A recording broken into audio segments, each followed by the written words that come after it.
Hello everyone, good afternoon. Welcome to the official channel of LPT, Ipmat by LPT.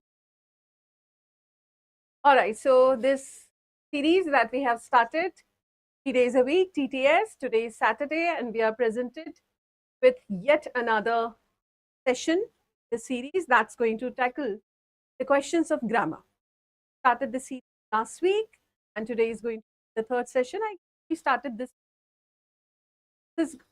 today is going to be the third session and we discussed vocabulary questions in last two sessions. Today we are going to have a brief of grammar. Session was supposed to be conducted at 12 o'clock, but because now I hope all of you are going to join very soon and be part of this discussion. So, all right. So this series we are going to have a discussion of all variety of grammar, vocab, RC, parajumble, paracomplete, and along with that we will also do the practice of previous year concepts. We'll understand the concepts in depth. We'll do the practice exercises based on all the concepts. Plan is take forward with doing the PYQ, that is previous year questions, IPM of all these question concepts, so that you have a benchmark practice. You can evaluate whether you are able to do these. So jaldi se join kijiye, jaldi se aa jaiye, so that we start today's discussion.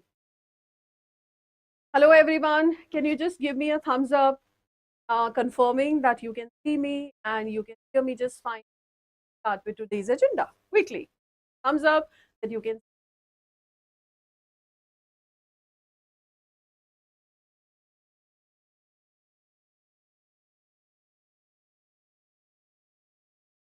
Okay, all right. So I got one message saying that everything is fine. So that let's up to start the session. Okay, chaliye. So let's start with grammar today. As I said, grammar आपका बहुत important part है आपके exam का. Out of 40 questions, around 6 to 7 questions only on grammar. Different grammatical rules tested. The grammatical accuracy will be in a way evaluated, whether you conform to standard rules of grammar or not. Okay? So यही आपके test होगा 5-6 question, 5 to 6. Needless to say, you need to have command over these, have command over grammar. So the objective is to make you acquainted with what variety of question you are going to face and which concepts will be tested frequently. Analysis के हमने ये पाया है कि कुछ topics लगातार पूछे जा रहे हैं. So it's not all grammatical concepts which are important. Few of them are more important than the other. ठीक है? So let's start.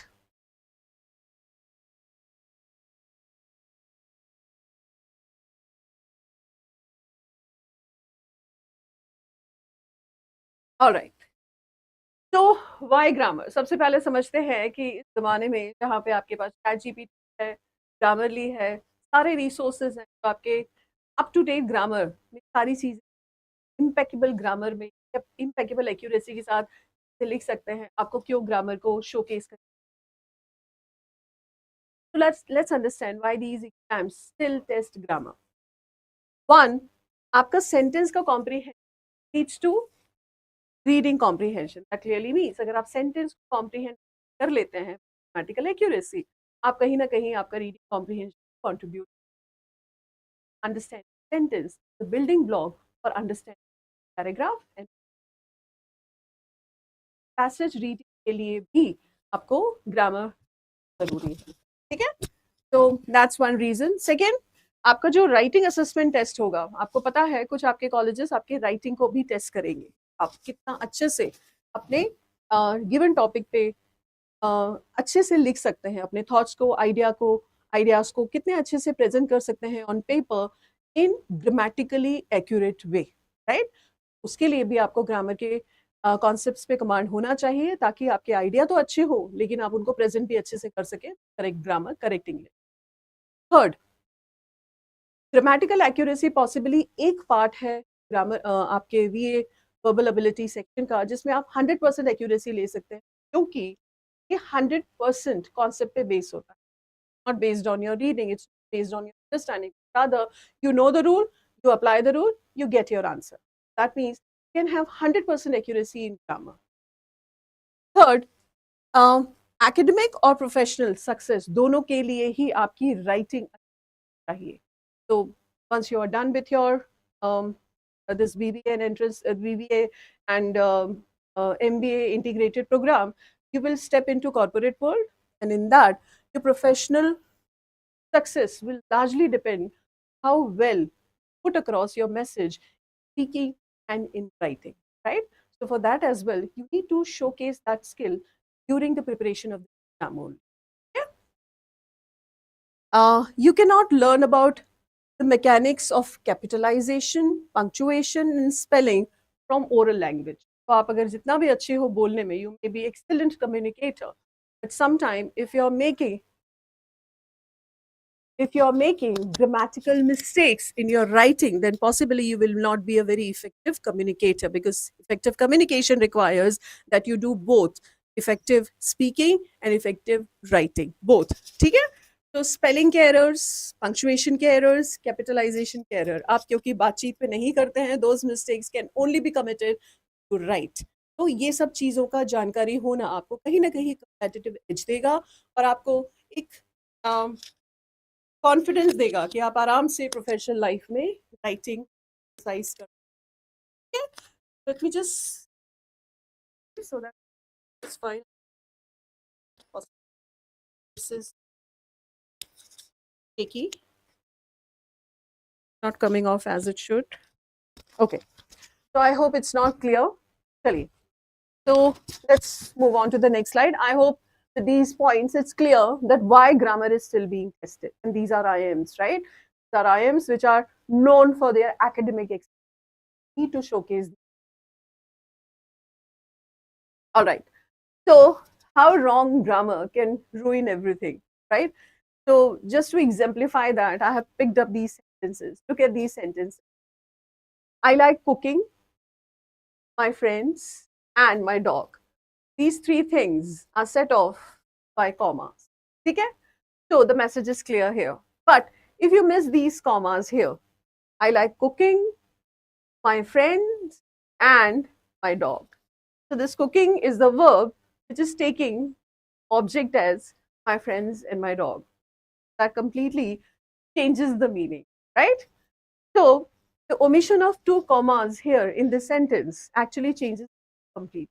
So as I said, grammar leads to better comprehension. Good grammar leads to better comprehension. Better comprehension of the sentence will lead to better comprehension of passage and paragraph. Okay? One more sentence. He is married to my cousin. So change of preposition. How a change of preposition will change meaning. Here, to preposition is there. Here, with preposition. Okay? So when you say he is married to my cousin, the meaning is he got married to my cousin. My cousin and he are married to each other, right? But when I say he is married with my cousin, that clearly changes the meaning that he and my cousin got married at the same time, but with different. They are not married to each other, but they are married to different people. Okay? So with these two sentences, though they are funny, though they are not as serious as they should be. I mean, the kind of question that you are going to face in your exam. But the point that I wanted to drive home is grammar is the grammar is being tested by your exam. Okay?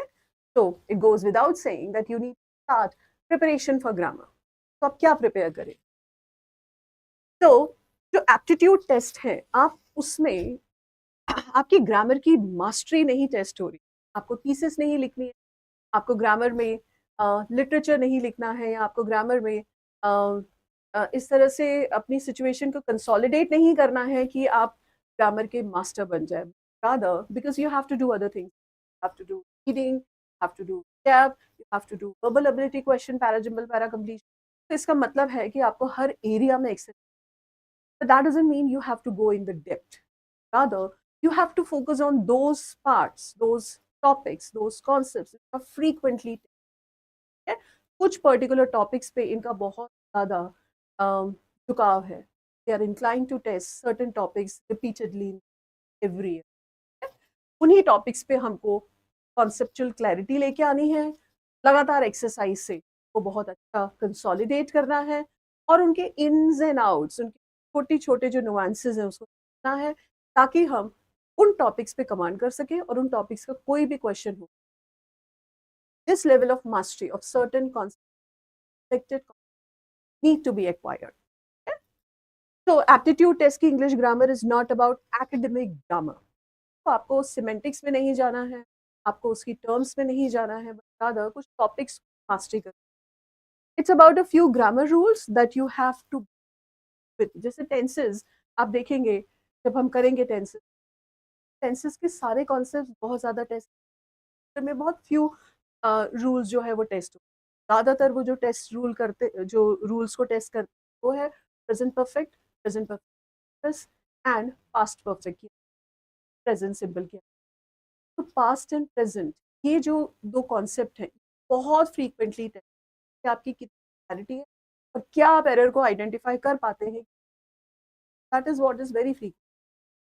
तो अगर ये ही history है तो history tells us कि ये वाले concepts पे हमको कमांड करना है, मास्टरी करना. And you don't have to remember the rules. Rule आपको याद होंगे कि अगर सब्जेक्ट सिंगुलर है वर्ब भी सिंगुलर होगा, सब्जेक्ट प्लूरल है तो वर्ब भी प्लूरल. तो ये तो हम रूल्स लगातार सीखते हैं क्लासेस से, बेसिक क्लासेस में. लेकिन क्या हम अप्लाई कर पा रहे हैं? जैसे हमने ये देख लिया कि कुछ नाउन अनकाउंटेबल होते हैं, कुछ नाउन काउंटेबल होते हैं, तो ये हमने सीख लिया, रूल हमें याद है. पर जब ये कॉम्पिटिटिव एग्जाम आप दे रहे हैं, एप्टीट्यूड एग्जाम, एप्लीकेशन आप इस्तेमाल कर पा रहे हैं. so there is one thing knowing the rule, there is another thing application. knowing and doing दोनों का डिफरेंस को आप ये रूल्स ऑलरेडी जानते हैं. Now you will have to start applying the exercises of modules, different kinds of tests, so that you start getting familiar with these rules. और जब भी वो क्वेश्चन आए, अनलेस का जैसे ही वर्ड आए, मुझे पता है ये क्या टेस्ट कर रहा होगा. जैसे ही उसने नो सूनर का मुझे एक सेंटेंस दिया, मुझे पता है ये क्या टेस्ट कर. This kind of familiarity, this kind of precision I need to develop in grammatical. Okay? तो एप्टीट्यूड की ग्रामर को मास्टरी करनी है. ग्रामर पर से मास्टरी नहीं.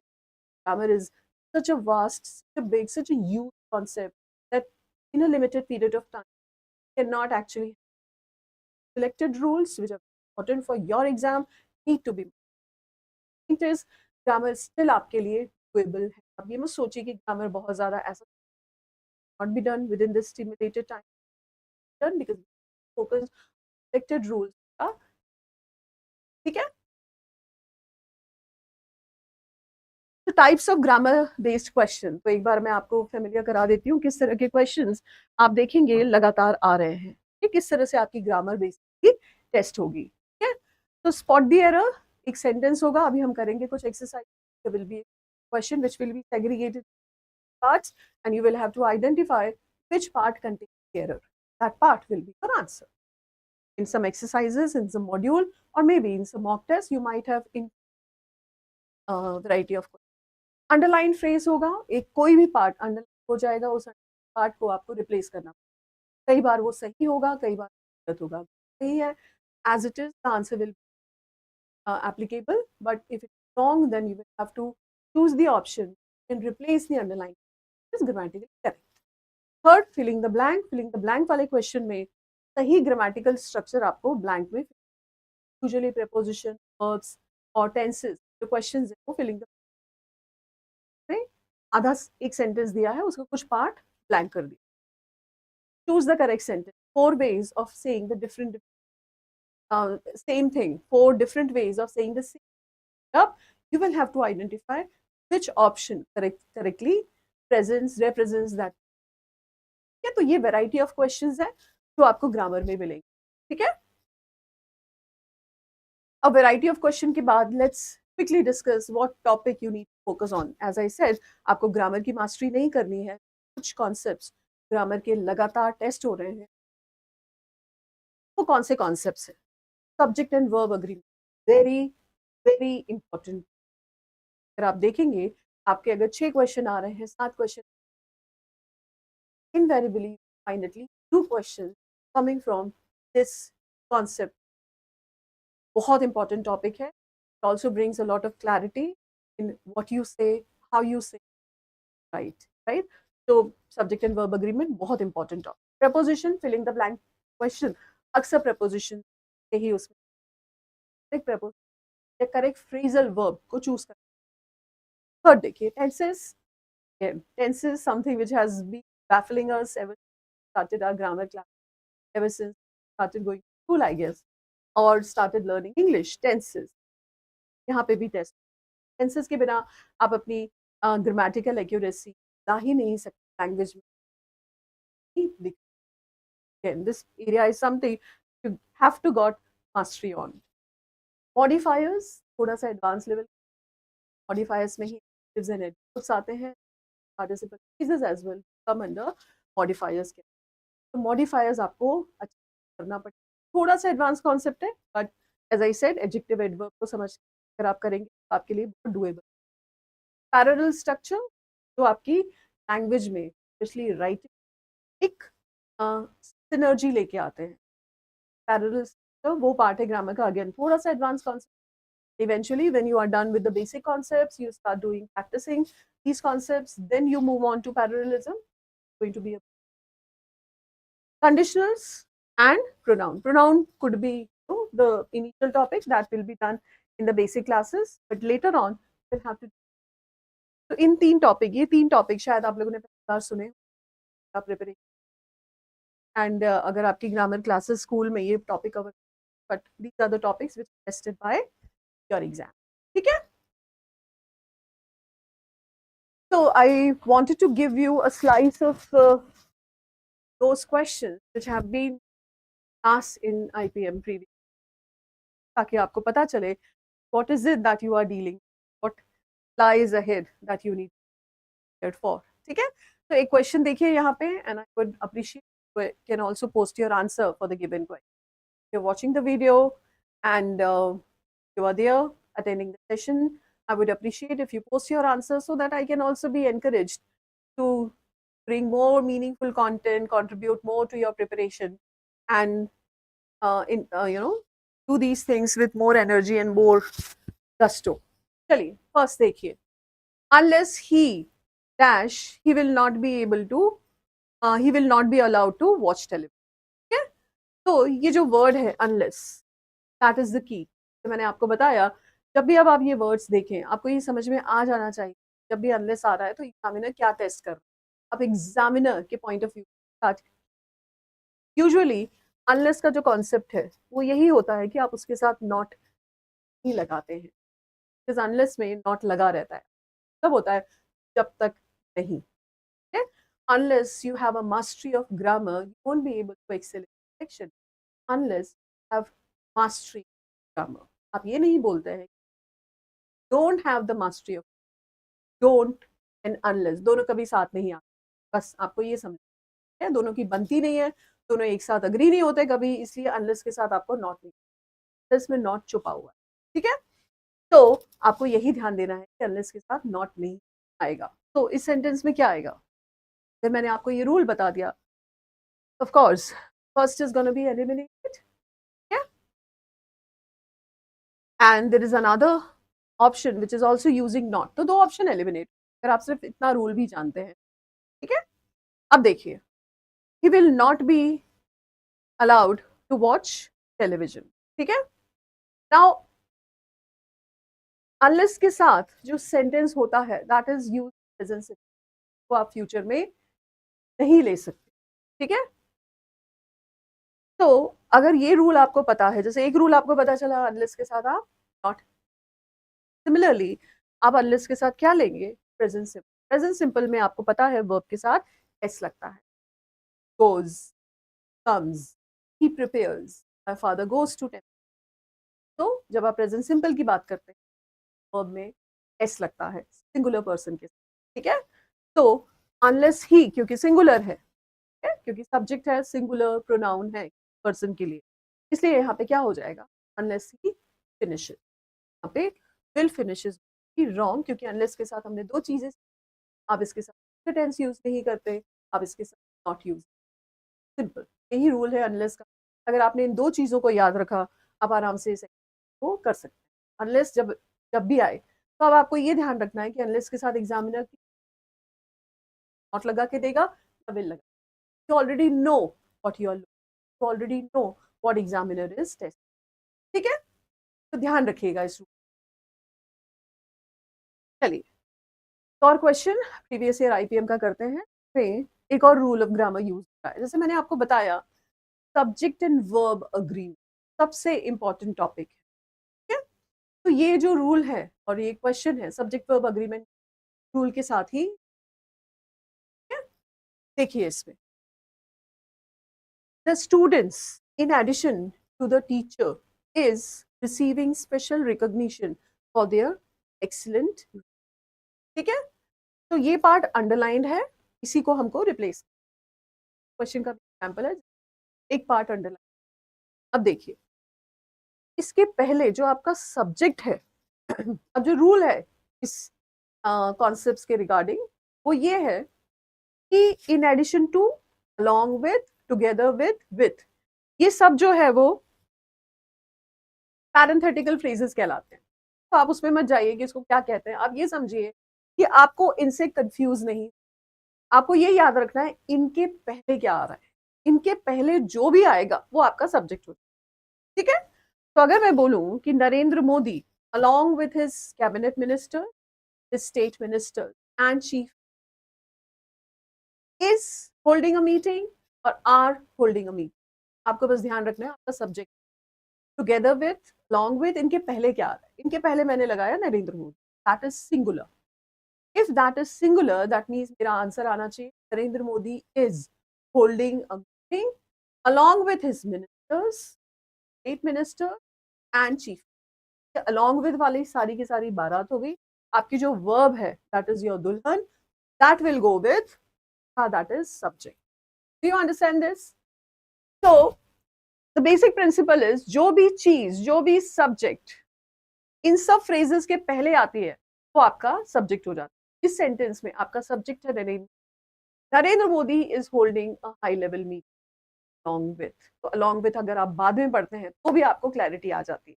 ठीक है, तो अगर ये रूल है, अगर ये रूल ऐसा जाता है along with, in addition, सारे वर्ड्स के, इस पे अप्लाई करके देखते हैं। ठीक है, तो in addition to the teacher, ये मेरा सब्जेक्ट है ही नहीं, मेरा सब्जेक्ट है द स्टूडेंट्स, और क्योंकि स्टूडेंट्स प्लूरल है, ठीक है, तो मेरा वर्ब भी प्लूरल आएगा, सिंपल, क्योंकि दिस इज माय सब्जेक्ट। तो यहाँ पे आर है, यहाँ पे वॉज है, ये सिंगुलर है, कट हो जाएगा। हैज बीन है, कट हो जाएगा क्योंकि सिंगुलर है। हैज बीन है, कट हो जाएगा क्योंकि सिंपल। आंसर आ गया यहाँ पे are. In addition to the teacher are the student. अब मैं इसको पढ़ूंगी ही नहीं, जब भी मैं सब्जेक्ट वर्ब अग्रीमेंट के क्वेश्चन करूंगी मैं इसको पढ़ूंगी। Students are receiving special recognition for their excellence in addition to the. जब मैं इसको बाद में पढ़ूंगी तो मुझे क्लैरिटी आ जाएगी कि मेरा सब्जेक्ट क्या है। मेरा सब्जेक्ट है the student, the students is plural, hence my verb is also the understanding of one rule. I can do this, I can do all the questions which use in addition to, together with, along with, ये सारे parenthetic। ठीक है, this is the second rule। As I said, if you keep on mastering rules, you will have more clarity about how to deal with these errors and how to deal with questions। ठीक है, चलिए और question देखते हैं।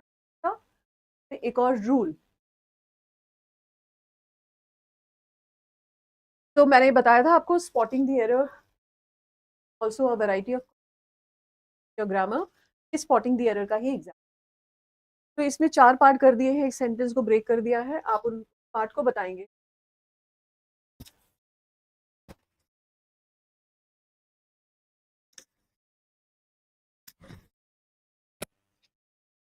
तो as I said कि इसको किया गया है 4 पार्ट्स में। तो part contains the error, that part your answer. ठीक है, तो देखिए अब ध्यान से, the job is much worse than I expect. If I would have realized how awful it was going to be, I would have never accepted it. ठीक है? तो ये बेसिकली दो सेंटेंसेस हैं. यहाँ पे खत्म हो रहा है फुल स्टॉप पे, सेकंड सेंटेंस यहाँ पे शुरू. ठीक है? जिस भी सेंटेंस में, जिस भी पार्ट में आपको लगता है कि एरर है, वही आपका आंसर हो जाएगा. चलिए फर्स्ट पार्ट को देखते हैं. ए को, the job is much worse than I expected. तो ये comparative form of bad use कर रहा है. बैड का सेकंड फॉर्म होता है वर्स. तो वर्स कंपैरेटिव है. देन भी ठीक यूज कर रहा है. ये वाला देन यूज नहीं कर रहा है. कई बार वो आपको यहाँ पे ये कंफ्यूज करेगा कि कंपैरेटिव के बाद THEN लगा देगा. तो ये THEN लगा रहा है, वर्स सही यूज कर रहा है, तो इसमें कोई गलती नहीं है. अब देखिए इस part. Second, if I would have realized. तो अगर आपको रूल पता है, तो पॉसिबली आपको नहीं पता होगा, ये कंडीशनल का रूल है. मैंने आपको बताया कंडीशनल थोड़ा सा एडवांस कॉन्सेप्ट होता है जो इफ के यूसेज को टेस्ट करता है. और इसके 3 केसेस होते हैं. तो कमिंग क्लासेस में हम इसको सीखेंगे और पॉसिबली उसके साथ आपको और क्लैरिटी आएगी. I just fix it once.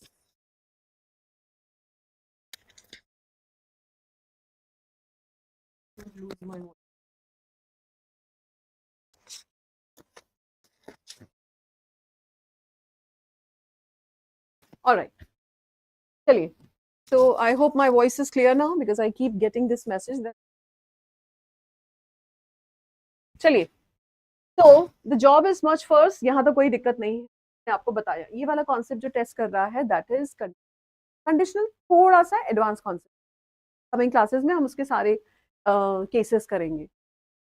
If जब भी आप कंडीशन में लगाते हैं, आप उसके साथ कभी भी वुड नहीं लगाएंगे.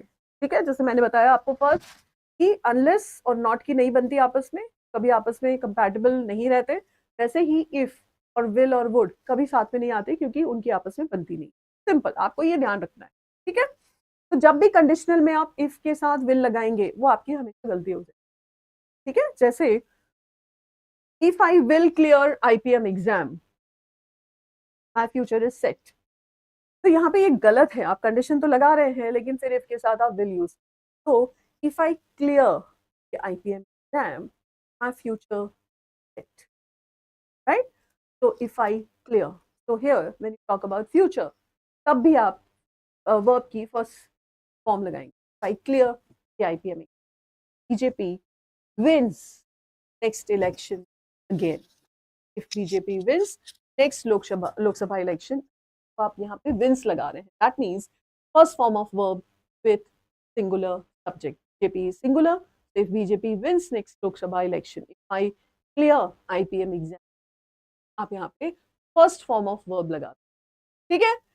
तो that's the rule. और अगर वो रूल है, उस हिसाब से जो हमारा आंसर है वो ये गलत हो जाए. तो if I realized how awful it was going to be, यहाँ पे हम क्योंकि पास्ट की बात कर रहे हैं, और यहाँ पे ये जो सेकेंड सेंटेंस है हमारा, आई वुड हैव नॉट एक्सेप्टेड, ये थर्ड फॉर्म में है. पास्ट की बात कर रहा है. जब आप पास्ट की बात करेंगे इस सेंस में, तब यहाँ पे आप आई हैड, पास्ट की बात कर रहा है. ठीक है? तो अगर मैंने रियलाइज किया होता कि मैथ्स इतना इंपॉर्टेंट है, तो मैंने 12th क्लास में मैथ्स लिया होता. If I had realized that maths is so important, taken, opted for mathematics. ठीक है? जैसे आप अभी सोच रहे हो कि अगर मुझे ये पता होता कि ग्रामर इतनी इंपॉर्टेंट है, तो मैंने ग्रामर पे स्कूल में ध्यान दिया हो. If I had realized that grammar was so important, I would have focused on grammar. ठीक है? तो ये आप पास्ट की बात कर रहे हैं. इस आई हैड वर्ब की third form is going to be the grammatical. ठीक है? तो यहाँ पे जो गलती है that is in the B part. B is your answer. ठीक है? I hope you have clarity so far. With 3 concepts हम लोगों ने एनालिसिस किया. Did 1 concept of parenthesis, subject and verb agreement का, and then we are discussing the conditional concept. हालांकि हम इनको कॉन्सेप्ट बाय कॉन्सेप्ट करेंगे, टॉपिक वाइज टॉपिक करेंगे. and with those topic everything is going to be explicitly clear to you. You will be given exercises, you will be given modules so that you have enough exercises to put those concepts in practice. ठीक है, तो अभी मैं सिर्फ आपको ये दिखा रही हूँ कि किस तरह के आपके क्वेश्चंस आएंगे और किस तरह से आपको इनको रूल्स को अप्लाई करना है, rather than getting deep into grammar, going in the theory, going understanding the terms of grammar, very critical concept.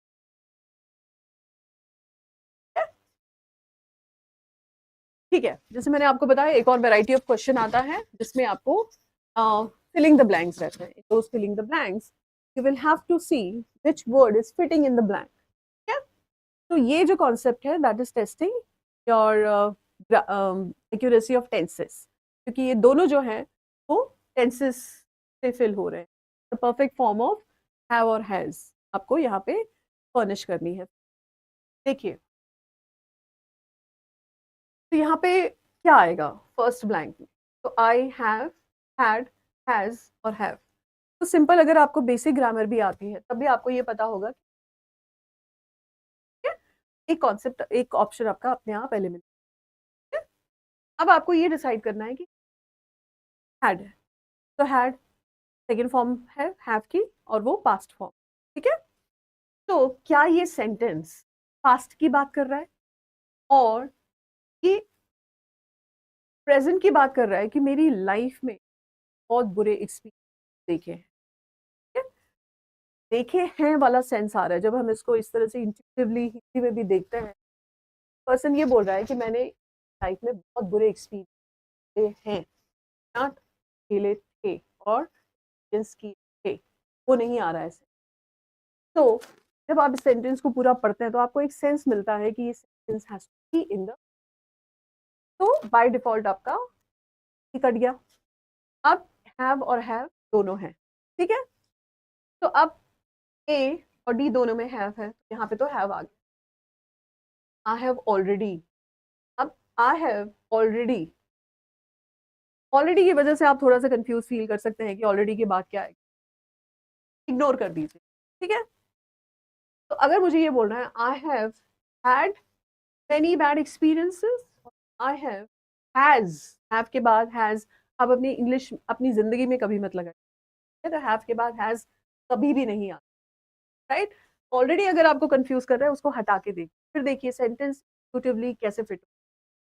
I have had many bad experience, तो आपका आंसर हो. ठीक है, तो आपको कंफ्यूजन को मिल, और ऑलरेडी जो रूल्स आपको पता है उन्हीं रूल्स के साथ प्ले करना है. और कई बार आपको रूल नहीं पता है, इंट्यूटिव इंटेलिजेंस से, क्योंकि आप इंग्लिश बोल रहे हैं, आप इंग्लिश पढ़ रहे हैं, आपका इंग्लिश का एक्सपोजर बहुत अच्छा है. आई एम श्योर आप लोग अच्छे ऑथर्स को पढ़ रहे हैं, अच्छे ऑथर्स को सुन रहे हैं, जिनकी इंग्लिश को सुन के पढ़ के सबलिमिनली आपका सही कंस्ट्रक्शन बैठा हुआ है. And with that understanding, with that intuitive intelligence, play with such question. यहाँ पे हमने कोई रूल भी नहीं सीखा, हमने सिर्फ अपने पूरा उसी इंट्यूटिव इंटेलिजेंस के साथ हमने देखा कि हैव के साथ हैज आता है क्या कभी. I have has never, I have had. ठीक है, I have had my breakfast today, I have had 3 classes are. ठीक है, आई हैव हैड. ठीक है, तो इस तरह से जब आप सेंटेंस खुद बना के देखते हैं, अरे क्या फिट हो रहा है, क्या कोई चीज सही लग रही है, because go by the gut feeling as just because you have good exposure of English, rely on your gut feeling. Okay? बोल के देखिए, बोलने में अगर वो ठीक ना लगे, कुछ इधर उधर लगे, definitely that thing possibly not the fitting there, and that's why that could not. ठीक है, चलिए नेक्स्ट देखिए, one more question on filling the blank. Now this is based on it. ये दो कॉन्सेप्ट इज और इट. ठीक है, तो ये बहुत फ्रीक्वेंटली मेड मिस्टेक है, फ्रीक्वेंटली कमिटेड मिस्टेक है, जो बहुत अच्छे अच्छे लोग भी करते हैं. उनको भी कई बार इन दोनों के बीच होता है, तो जहाँ पे ये यूज होना होता है ये करते हैं. ठीक है, you need to have this clarity because this usually comes in. ठीक है, तो बेसिकली जब आप इसको कॉन्ट्रैक्ट करेंगे इट इज को, तो आप इसको ऐसे लिखें. ठीक है, क्योंकि इसको हटाएंगे, इसको आई को ओमिट करेंगे, यहाँ पे को हटा के हम यहाँ पे लगाएंगे, this is going to be this. ठीक है, तो जब भी आपको बोलना है इट इज, जैसे मुझे बोलना है it's going to rain today, तो मैं ये वाला इट्स यूज करूंगी, पे अपॉस्ट्रोफी एस आर है। ठीक है, going to be difficult period, it's going to be difficult period. ठीक है, तो it is going to be difficult period, जब आपको बोला है it is going to be difficult period, that means वो ये वाला लगाना है। ठीक है, तो इट इज को जब कॉन्ट्रैक्टेड फॉर्म में यूज करेंगे तो आप बोलेंगे ये वाला, ये यूज करेंगे आप राइटिंग, क्योंकि स्पीकिंग में डिफरेंस नहीं आता है, आप दोनों को इट्स बोलते हैं, it's going to be difficult. Similarly आप इसको भी, इसका भी यूसेज जो है वो क्लियर अपने दिमाग में, ये वाला जो इट्स मैं यूज करूंगी किसी चीज के पोजेशन के। ठीक है, जब वो कोई पर्सन, कोई इनएनिमेट चीज है और वो जब वो कोई चीज पजेस करती है, तब हम उसके लिए इट्स यूज करते हैं। ये एक रूम है, ठीक है, ये एक स्टूडियो है, तो इनएनिमेट है, कोई निर्जीव चीज है, तो जब मैं इसके लिए कुछ यूज करूं, ये रूम एंड इट्स टेम्परेचर, इस रूम एंड इट्स टेम्परेचर, तब मैं यहाँ पे क्या यूज,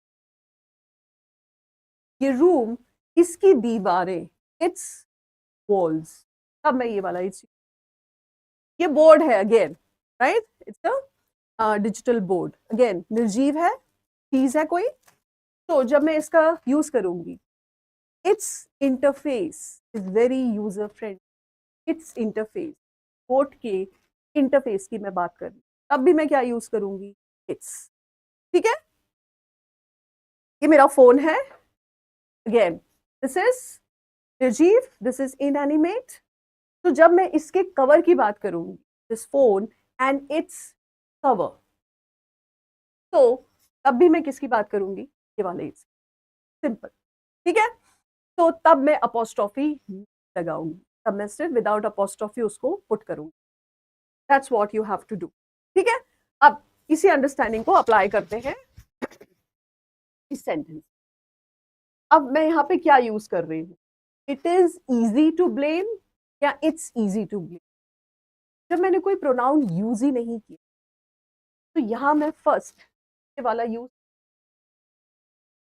ठीक है, फर्स्ट में मैं ये वाला यूज नहीं कर सकती, क्योंकि मैं ये तभी यूज करती हूँ जब मैं किसी प्रोनाउन की बात करूँ, किसी चीज की बात करूँ, और फिर मैं उसको इट्स बोलूँ। ये रूम और इसकी दीवारें, ये बोर्ड एंड इसकी इंटरफेस, बोर्ड और उसका इंटरफेस का रेफरेंस तो होना चाहिए, मुझे यहाँ पे किसी का रेफरेंस, तो मैं यहाँ बोल रही हूँ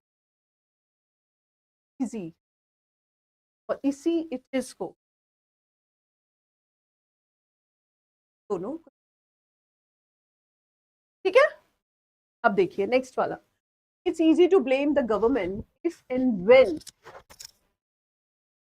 इट्स पॉलिसी, किसकी पॉलिसी, गवर्नमेंट की। अगेन गवर्नमेंट, हालांकि जो लोग होते हैं गवर्नमेंट, वो जरूर लोग होते हैं, I mean they are in educated people, but government itself is not animated now. ठीक है, तो गवर्नमेंट जो है वो क्या है, इम्पर्सनल नाउन है, पर्सनल नाउन, इसी वजह इसके लिए लगाएंगे प्रोनाउन।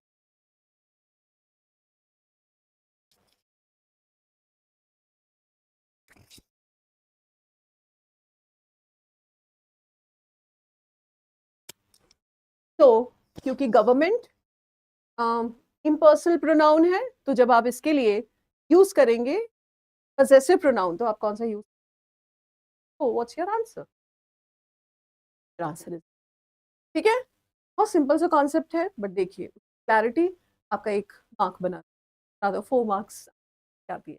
ठीक है, I hope it's clear to everyone. So far so good. We have done 4 rules with 4 different questions of IPM, previous year paper IPM।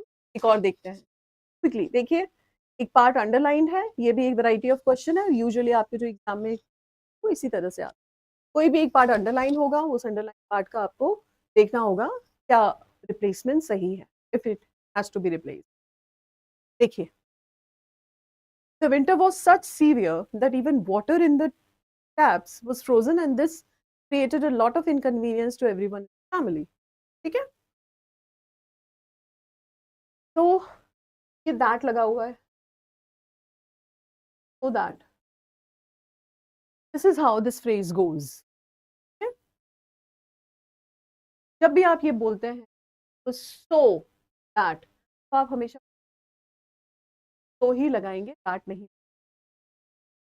तो so hot that he could not take the class। ठीक है, क्या तो यहाँ पे so that होना चाहिए और सच गलत कर रहा है, ये आपका तो so serious that even water in the taps was। बाकी पार्ट हमको पढ़ना ही नहीं। Save your time, understand what error the sentence. ठीक है, तो सो दैट इस तरह से पूरा फ्रेज है, इसी तरह से। ऑलराइट, देखिए पढ़िए इस सेंटेंस को।